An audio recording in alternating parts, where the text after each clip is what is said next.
You do what you want to do. That's the way you shake it up. You don't put your life on hold because you have a child.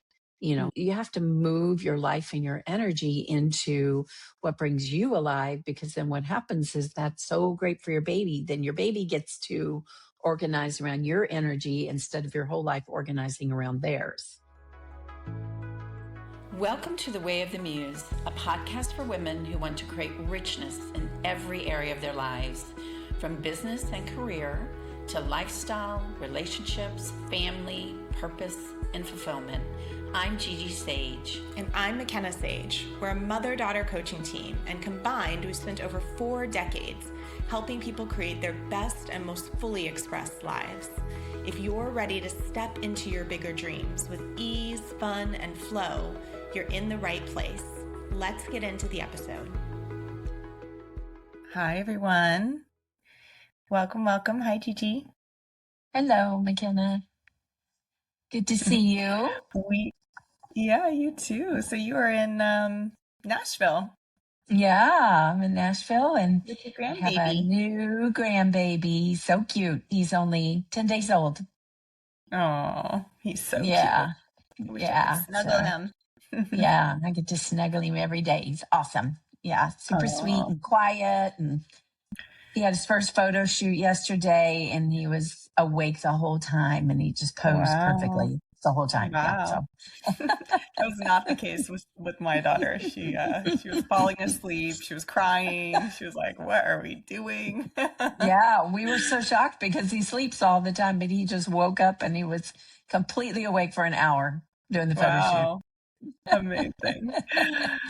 Well, we have actually kind of a mommy related episode today, which is perfect because it's Mother's Day this weekend. So That's right. yeah, my first Mother's Day as a mom, and also my sister Brianna that you're with. So Yeah. 2 Happy new mommies Mother's in the family. Day. Yeah. And I get to be with you on Mother's Day. Yeah. Yeah, you're flying this hmm weekend. So and then we head off to Europe for our retreat in Ibiza. Yeah. Woohoo! Super exciting. Super excited. Yeah. So today we're actually, like I said, talking about kind of a mother-related topic, which was not intentional with Mother's Day, but it is a perfect opportunity. This actually really came out of our last episode, which was around kind of reawakening your wild or your more authentic self. And we were just talking specifically about becoming a new mom and how it feels really hard to connect with that version of yourself, right? And so I felt like it was a topic we wanted to go a lot deeper on, and so that's our theme today. Is just kind of when you feel like the cliche is, right, like when you feel like you've lost yourself after having a baby, and I think it's a cliche because there's some level of truth to that. Of course, you found even more of yourself. And life is so much richer, but there is another piece that you're like, where is she? Or I feel like I remember being different or being more. So yeah, I'm excited, Gigi, to have your wisdom as a mother to 5 children yourself. And so where do you want to begin? Should I just describe a little bit of what that's felt like, or what do you want to, how do you want to? Yeah. I mean, I think what you're talking about there too is, what came up when you first started talking about it is there's also this level of grieving, the lost yourself, right? Because you'll never get yourself back to the person you're trying to get yourself back to. It's just like in relationship when people say, we want to get back to the way where when we started. And I'm always like, that's not going to happen. But the truth is when you embrace your couple, or yourself where you are now, and now look at how do you want to be and activate and create this new self. But first there's some grieving to do to that. I think that's the first thing is we try to just kind of skip over it and think that we're going to get back to our self, whatever that was. And the truth is that that's not going to happen. So you might as well grieve a little bit about that. Yeah. Yeah, I feel like for me, it was like the first few months were, and I don't mean this in any bad way, it was amazing and magical in so many ways, but it was also kind of survival mode, you're like sleeping so little. And those of you who have had multiple kids, you just expect it. I think it's a very different thing the second time. But the first time, even though you expect it, you've never experienced it.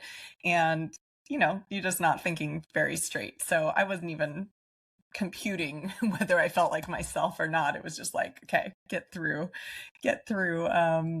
each day, right? But after a while, and I think this happens on a different timeline for everyone, but after a while, it was like, okay, I'm starting to come out of the sleep deprived haze and feel a little more like myself in that sense. Like, okay, I can, function on this level of sleep, and I'm really just enjoying my baby and kind of more in a routine there and everything. And at that point, I think is when the grief really set in for me. At that point is when the feeling of, oh wow, I feel different. Things feel very different. And yeah, so that wasn't that long ago for me that I was sort of like taking stock, and my baby's about 9 months now. And it's true. I actually did our releasing ritual, which is something we wrote about in our book, The Wisdom That Raised Me. And I did a version of that for this, just kind of for like anything from that pregnancy and postpartum period to grieve, to just say what had built up and write it all out. And so that's how I did it. Do you see another way for women to really let themselves grieve, or is it just to have that awareness? I think journaling is always a great way. You had a structured exercise, which I highly recommend. It's a great way to release things. So if you've read the book and you haven't done the exercise, I'd highly encourage that. And then we also can attach it here too, right? So yeah, so people can do it. Link. Mm-hmm. Yes. But I think a lot of times women journal, and I think journaling is a great way. But I do believe the thing that's so powerful about our process is it takes you through a complete loop. And yeah, I mean, that's just, and to allow your emotions, accept where you are and how you feel for a while, and that you feel different because you are different, and you have a different life now, completely different life. And so not to make yourself wrong for that, and to allow that for a while, but then also you definitely want to do the things to come out of it as well. Yeah, not just to stay there. Yeah, so the URL is wayofthemuse.com/letting go. So it's wayofthemuse.com/letting go. And the exercise is really designed, normally it's around like past and maybe resentments or things that you've held with other people or things like that, but you can adapt it to really anything. So for me, it was just going, okay, what were the really hard things about pregnancy and birth and postpartum? Or was there anything I was holding with anybody else or with myself? And I think you're right on, Gigi, is that I did the process and I let a lot go there. But it did. It took a couple of weeks or even a few weeks to kind of fully settle, if that makes sense, to like integrate. And I think, you shared the thing with me last week around just really accepting where I am. And that was really powerful for me. So that might be something to just go a little deeper into. Can you share a little bit more about that? Yeah, when we have this resistance in us that we want to, again, get back to the way we were, or, want things to move on quickly. And so what happens is we don't connect to the feelings that we're having. Those feelings are super important. Those are part of your process of growth, even, is to feel, some sadness, maybe some loss. Also, your life is completely changed.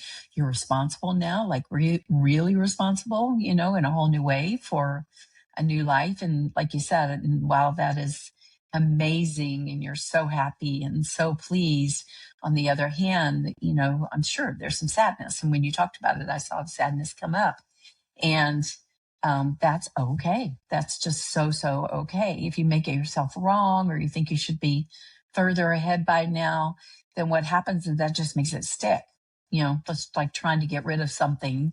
And the more you try to get rid of it, then the longer it stays, right? When we finally embrace it and go, this is what I'm feeling, and through this, I'm going to sit in it and still move forward in my life, then it has space and room to then move through you and let go.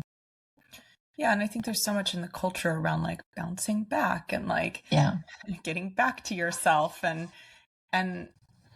even though I didn't put a lot of pressure consciously on myself around that, there was this feeling when I finally did kind of come up for air and take stock where I was like, okay, now I'm ready to like, be back to something. I don't even know what. I knew it wouldn't be the same, but on some level you want it to be at the same time, whether that's your Mm. body or your emotional state or whatever that might be, the way you felt before. And that's kind of what I've like been sitting with in these last few weeks or couple of months, is like, okay, like it has its own timing, I think. And then like you said, it's not going to be bouncing back, it's going to be something different and new. Yeah, you're going to grow and evolve in a very beautiful way when you start choosing to grow and evolve. So, in terms of, there's two ways of approaching and kind of getting stuck there, which sometimes you see. And there is a point where you definitely want to move your energy out and, kind of take hold of your life again, right? And start doing things that really, as we always say, bring you alive, because that aliveness starts to create energy in you and create a new perspective and everything for you. Yeah, I want to touch into that a little deeper, because one of the things that's been really challenging for me, we were talking about before we got on today, is just the routine, like how routine things are with a baby or become very easily, right? So I've never in my life been someone to like wake up at the same time every morning. I mean, we were homeschooled, so I had a lot of freedom with Yeah. that. And to go to sleep at the same time every night and to do things in any sort of, the same day to day. And it was like, okay, on the weekends you can sleep in and you can do this. And now it's like, nope, my baby is up between, 4:30 and 5:30 in the morning. And goes down between 6:30 and 7:30. Like there's so much more structure in a way, and routine, and a little bit things start to feel, again, I want to use these words lightly because there's so much richness. So I don't want to take away from Mm. that. Like we have so much fun together and we laugh and Yeah. we giggle, and there's like so much has been added to my life. And we're speaking about the other side here, which is it can feel a little monotonous, or it can feel Mm. like, how am I supposed to find myself or be inspired or whatever Right. in sort of this day to day to day. And I Mm. was talking to some other parent friends of mine who were saying, just like the pressure too for them of like financially, or, you Mm. know, if they have multiple kids, or, a lot going on or whatever it might be, just life, everything that comes up. And it just, as we get older, I think, and those responsibilities grow, especially with parenthood, um, it can feel like you're just like navigating a lot, or you are stuck in that routine. So Mm. you were speaking before about, I guess, just what do you see there? Like how does someone start to shake it up a little, and while also doing what they need to do, right? They do have a Yeah. lot of responsibility. Yeah, but responsibility, you had responsibility before. Now, of course, you've got responsibility for a child, which is a very different thing. But the way you shake it up is you do what you want to do. That's the way you shake it up. You don't put your life on hold because you have a child. Mm. I mean, that you guys were on the planes with me from the beginning. And of course, I lived a very different life that a lot of people would never want to live. But you have to move your life and your energy into what brings you alive, because then what happens is that's so great for your baby. Then your baby gets to organize around your energy instead of your whole life organizing around theirs. Now, of course, babies need naps at a certain time or whatever. Then you have to adjust your life to that. But most importantly is what would be out of character fun, make you feel a little sexy, whatever. What would it be? And you start doing those things. And if it's every day you're waking up the same time, then is it on those mornings when you have to wake up early? Can you get out super early in the morning and go walk the beach, or go just change it up? Don't get stuck in it has to be, you don't have to stay at your house. You have a lot of Yeah, it's flexibility. interesting because that would never even cross my mind. Yeah. I'm But like, that's okay, where we we get get up and we're waiting for the day to start, basically. Like I'm exactly, waiting exactly. for, it to be work hours and me to start doing, I'm just like, I would Yeah. never even think, even though I have 3 or 4 hours sometimes in the morning. Or you I've go never to, even thought to go somewhere. yeah, you go somewhere that you love that's beautiful. You live by the ocean to an amazing cafe and you bring your baby with you and you sit down, you have a nice cup of coffee and you look at the ocean and you enjoy. And just by doing something like that, and you dress up a little bit or just a little sexy and you go out and you have fun because that this thing of the routine is that you're following the routine, right? Yeah. And some days, of course, they're going to follow the routine. It makes, in some ways, with the child easier, but in some ways, it just gets too Rigid. methodical. Too, like you said, doing the same thing. And what happens then is the vitality starts to drain out of you. Yeah, I want to talk about that point because the thing that comes up in me first, I can move through it because you've trained me that, like, you've taught me so much about this, and I know this is different, but what came up first was like, well, I'm tired. Like I'm tired. I didn't probably get as much sleep as I wanted to. And like, it's like, and I hear that from other parents, well, we're just so busy and we're so tired. Like we don't have the energy to do something like this. So I think I know what you're going to say, but I just want to hear your response to that. Because you're doing the same thing, you're tired. Mm-hmm. Get out and go to the restaurant or go to the beautiful place and sit. You're going to maybe tired, but you're going to be more invigorated. You're going to be more inspired. Yeah. When you approach it, don't approach it like, oh, I have to get everything together. You approach it like, we're going on an adventure. And it's all in your attitude, right? Which I know is hard. I'm here with a brand new baby and they're losing tons of amount of sleep and I help them some and I don't have sleep. I'm a little bit older than they are. And then in the morning, I'm like, there's 2 dogs to be walked here. And I'm like, I don't want to do it. But the truth is, every time I get out and I walk those dogs and I take them around an extra time, I come back in, I'm tired, but I have energy, I have vitality in me. Yeah. Because I'm out in the weather, I'm out in nature. I love it. It feels good. I'm a walker. When I'm at home, I walk 3 miles a day if I can. So in that's something that brings me alive. And when I integrate that, no matter how tired I am, then what happens is then that gives me a boost of energy. Yeah. So what about, there's a lot of different kinds of situations. I'm working pretty part-time right now and from home, so I have a lot of flexibility there, but there's a lot of moms who are working very full-time or going out to, a business or whatever it might be, a job. And they probably feel like, well, I have no time, or dads, right? For that matter, we're speaking more to the moms here, but,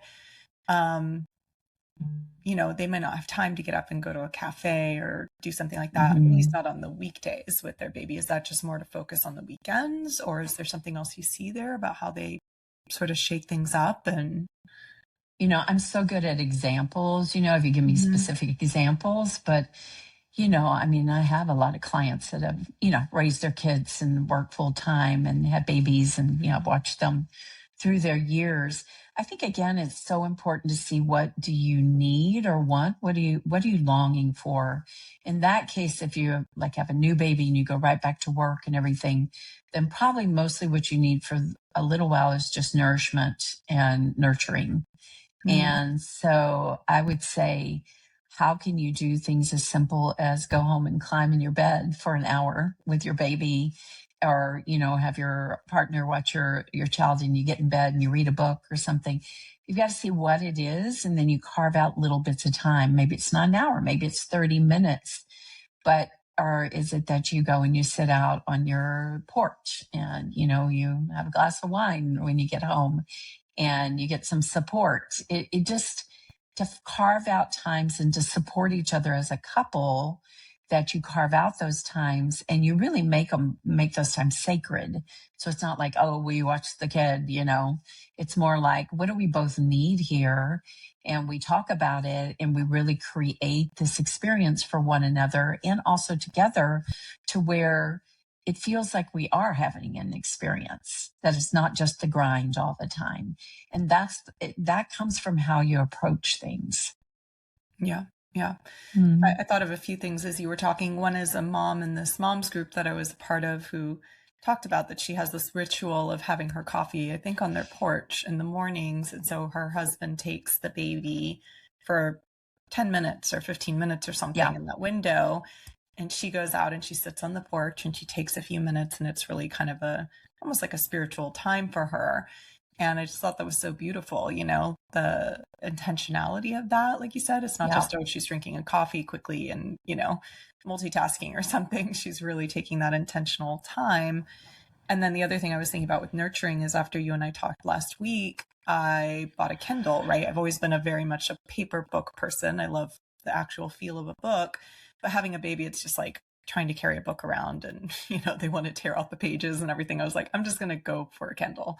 So I got a Kindle, and this morning I was so tired when she woke up. I did not want to get out of bed. So I went downstairs with my blanket and we went and sat in her little playroom. And I got curled up under my blanket and she crawled all around me, and I just read my book for half an hour. Exactly. And it was so funny. We both fell asleep at one point. We like rolled over and she like started snoozing on the ground, and it was really sweet. It wasn't like me trying to do all the stuff I'm usually trying to do in the morning. Yeah, that's perfect. That's an example because, too, you went with the flow there, right? You went with, but you also were in service to yourself. You did that little thing that adds up, those little things add up to a lot. It's just when we feel deprived all the time, then we get resentful, and then we lose it completely. I mean, so those little moments like that are so important. So you have to really make that, like I said, super important. And like you said, the intentionality is huge. It's funny, just even with my daughter here, she has to take all her vitamins, and the baby has to take the vitamin D and all this kind of stuff. And so she was always every morning going, getting everything. And I just put it on this platter, put a pretty flower on it, put a candle on it, and then I put all of the things there. So every morning I put that out for her. That little thing like that, and being intentional and making it a little bit of an experience instead of grabbing everything out of the kitchen, makes her calm down and brings awareness. It brings presence in that moment. So we can do this. It's a matter of thinking it through and doing it, actually. Yeah. And the other thing I wanted to share is that has really worked for us is my husband and I give each other one night a week off. So like I take the baby one night completely, because normally we do that together. We do the evenings together. I'm more the mornings. And so, but I was like, I really need time in the week that I feel like is just my time, especially earlier on when I was like really exhausted. Right. So, and I might just use that time to take a bath and go to sleep. Right. Or I might use it to go meet a friend or something like that. But I think there's something that really works about that because it gives us time where we feel like just a solo human again. Yeah. And especially if, my husband works full time. And so I'm with the baby more than he is. And so especially for me, because he has that time more where he's super busy and out and in his work and everything in a different way than I am. And so that's been really, really helpful too, is like having those windows to sort of remember yourself or go meet a friend or do those things. So that's been a really helpful one. I think the other thing is, so you were talking about like nurturing yourself, making it like an experience. I was just thinking like, how could I do more of that? Like even with Sienna, I don't know. It's a good one to think about. Yeah. Well, what's something that she really thrives or loves, or have you seen that anything when you're out and about that she loves? She loves music. Loves music, and she loves people. She's very social. Yeah. So then you would take the theme like with music, right? And then you would say, I would look everywhere that there's music or kids music or just music, right? Somebody playing music, and see, are there times where you guys can go in the afternoons, early evenings, sit and watch music and take her with you. And so it gives you, again, something that you love and she loves, and it gives you something that brings you both alive. I mean, she's a baby. She doesn't know that much yet, right? But in that, that's a fun activity together, right? Yeah. Yeah, I think one thing I was thinking about earlier when we were talking about all this was like, at least from my experience, it's like taking me a while to catch up because babies change so fast, right? Yeah. And in those very early days as a new mom, I was super anxious and I was like, couldn't even drive anywhere with her by myself for the first, 2 months or something because she would cry and I would get so stressed. And it's very different now. It has been for some time, but it's like I'm still almost playing catch up to the fact that she's like so able to go do things with me now. It's like Yeah. that's happened over several months and now we can kind of go do anything, but my brain hasn't fully caught up to it yet. And so I think that's part of it. When you say things like go out in the morning, I'm like, oh yeah, I guess I can do that now. I'm like, it's just something in me that's like when she was tiny and she was just like napping all day long, or it was like it was harder to, sometimes we would do it, but it would just, everything felt harder. And sort of like adjusting because babies grow so fast, now we're talking about young, but that's kind of what this episode is about, is newer moms, right?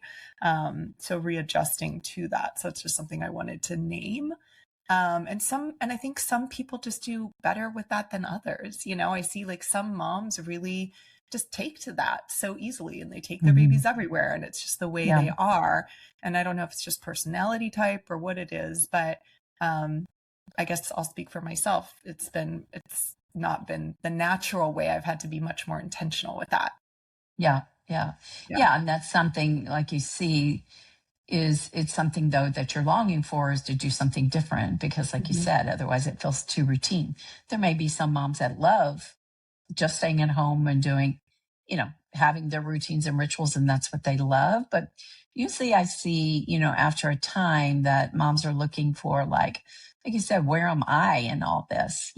So maybe it's not something you're doing with Sienna. If you have some help, or if you're a mom and you can get help for 2 hours, and in that 2 hours you go and you really do something fun for you. That's the other thing, is I see people go and, oh, I'm going to clean my house. And I get it that there's a lot to do. But the truth is, if you would go do something for yourself, you would have 10 times more energy often. And then it's easy to clean your house when your baby's on a nap or whatever. It's that we're always, this perfectionism almost of trying to make everything put together and it all working. And, I would say the more, and also for kids, I think it's really good is when it's not all the time too structured, because you want your child also to be adaptable. You guys grew up traveling, you grew up being in different experiences, being with different people, us, having so many different like life experiences. So you became very adaptable people and very easy for you to travel or do different things and everything. And I think that's important as humans that we do that. Yeah. And for me, it has been like peeling back layers of an onion since she was born, because again, when she was first born, I went to my stress pattern, which is anxiety and over like doing, right? Like trying to structure everything. And I don't know that I could have done any better than I did with that. I did fine, but it was like trying to always keep the house clean, trying to do all the things and, get everything right basically. But again, once I finally came out of sort of that initial window and started to take stock, it's been going, okay, like it's okay if the house is messy, right? Or it's okay. Like my new thing this week is buying like some of those healthy baby pouches that have like baby food in them, and I'm like, I don't do that for every meal because I'm trying to do the baby led weaning and this, the solids and all this stuff. But it's a lot, I'm like, make all her food from scratch and all the things. And I'm like, babies ate baby food for a very long time. That used to be the standard. I'm like, I can feed her 1 pouch a day. I can not have to figure out 1 meal a day. And we're about to be traveling for 7 weeks. Right. So I was like, I've got to start thinking through, like, how am I going to approach this? And so anyway, that was my thing this week, is like, how can I make it a little easier for myself? Because otherwise I'm like, oh my gosh, what foods has she tried, and trying to make all her food all the time. And, I don't know, it's quite there's a lot, I think, to your point of like perfectionism. There's just so much these days. I know we've talked about this before, that it's like you try to get right as a parent more than ever before. And it's a lot. More than ever. It's a lot. That's the beauty of having so much information accessible, is amazing, because you can get answers quickly, which is awesome, right?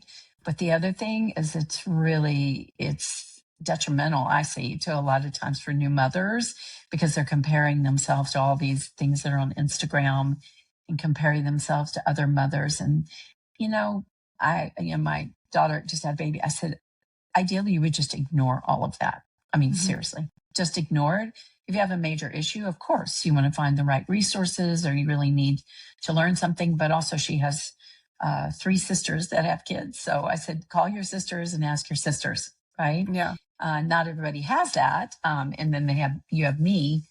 But just be careful to not try to compare yourself and to do everything perfect. Like you said, babies, mama said babies and didn't have any information. And we have a natural instinct of what to do. And you want to create your life and your lifestyle with your baby.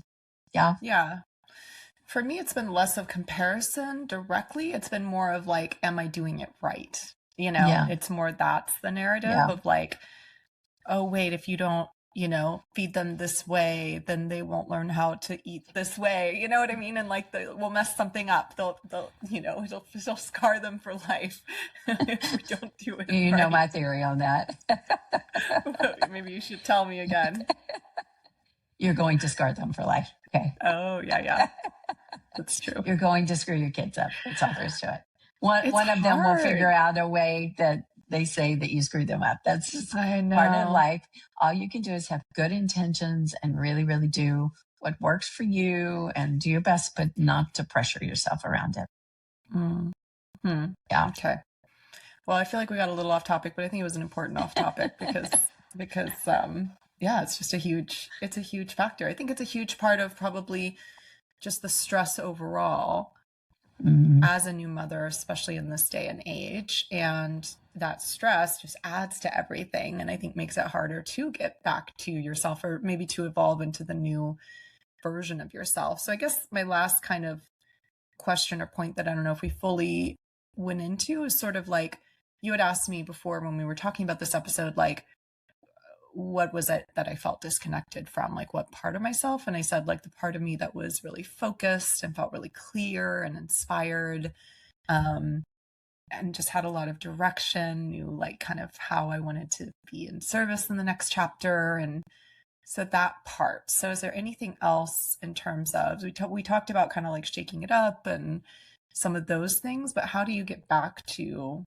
that? Or moms who, moms I know who, maybe they were planning to go back to work and they didn't, or they're on a break, or they're, you know what I'm saying? They're in between things and they're like, I don't know what I want to do. I hear that all the time from moms. It's like part of them loves this chapter, but another part of them is going like, I don't know what's life look like from here.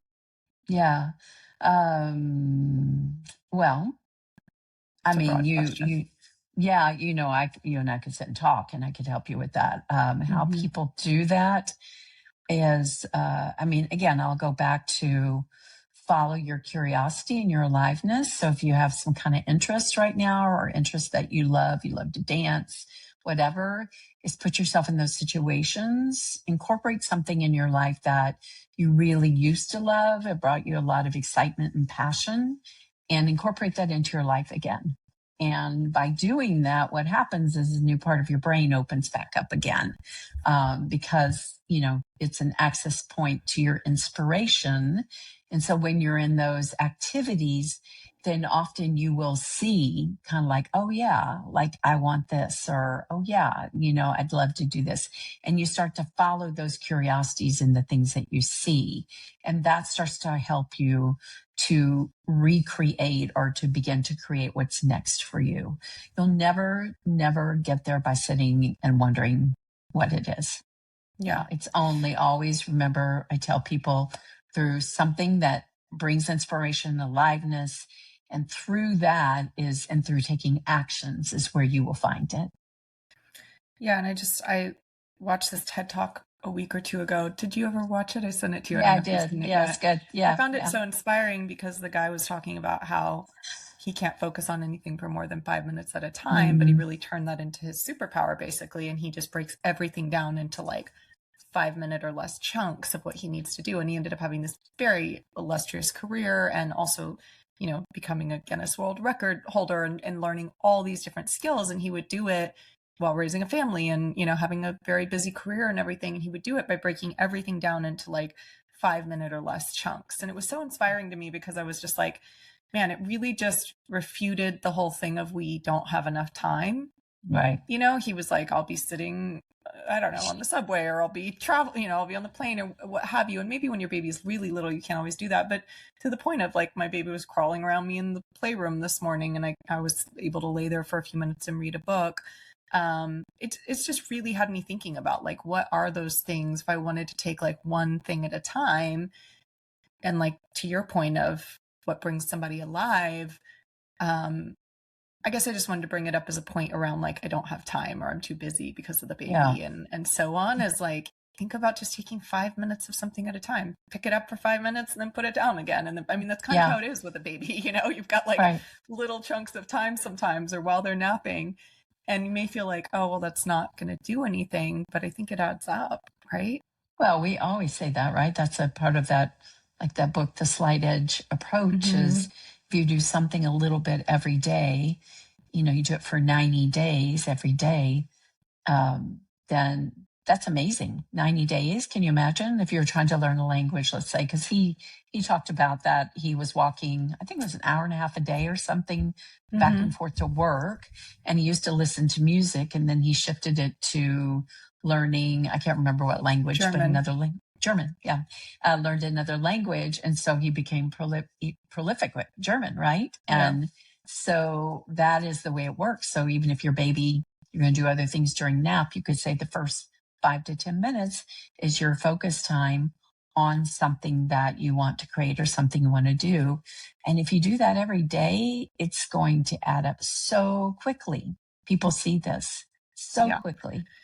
And even though I know that concept, there was something about, I think what it was about his talk that inspired me was seeing somebody who was so successful in so many areas that had done it, right? It's like, we need that proof where we're like, oh, okay, this is a very busy, very successful career person who, has done all kinds of things in his life around this. So it was just kind of cool, like, to give me that perspective. So we'll link the TED Talk below. It's Stephen Dunier, and it's How to Achieve Your Most Ambitious Goals. So I think that's probably good. Anything else, Gigi, on this topic? Yeah. So the other part is women wanting to feel beautiful or feel like themselves in their body again, or maybe you have let yourself go. You don't really want to feel beautiful. You feel because you're tired and everything.